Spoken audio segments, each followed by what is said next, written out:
All right, guys. So this is my 2017 Short Track 5x8 dump trailer.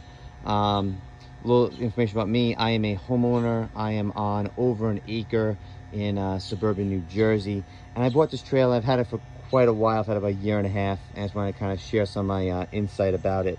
Um, I feel like there's a lot of dump trailer videos online, but not a whole heck of a lot about single axle dumps. The reason why I went for a single axle dump is we tow this with a family SUV. This thing dries about 1,550 pounds. That's before I added the sides and all the accessories and things like that. So it's very reasonable to tow with a midsize SUV. Another example here is grass damage.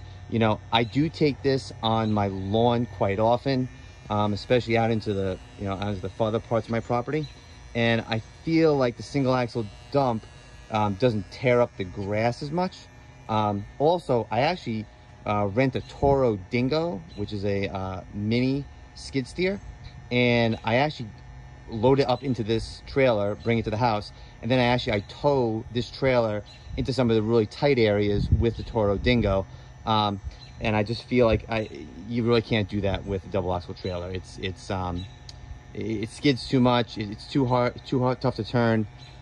Even the tongue weight on a mid-sized track Toro Dingo, this is probably about the maximum that it can move around.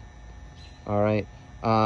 Next is I do find it very much easier to back up and find the really tight spots. Again, because I'm in the woods a lot with this thing, I do really like the maneuverability of the single axle dump.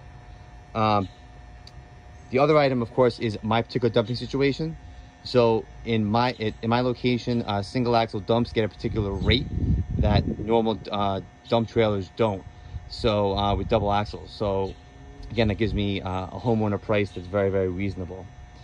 Next is tolls. Here in New Jersey, the tolls are substantial. So the single axle dump is definitely nice for that. I mean, personally, as far as, cubic yardage here, I do fit about 4 cubic yards in this with the sides built up.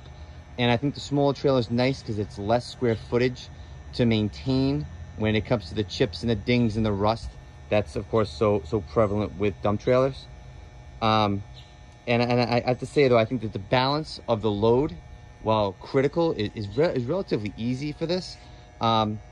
This machine, I actually haul an Italian 2-wheel trailer, and I also haul a small John Deere lawn and garden tractor, in addition to Toro Dingo and other equipment that I rent. So I do find it being very good for that. So if you're interested in a small trailer, I definitely highly recommend a 5x8 short track dump.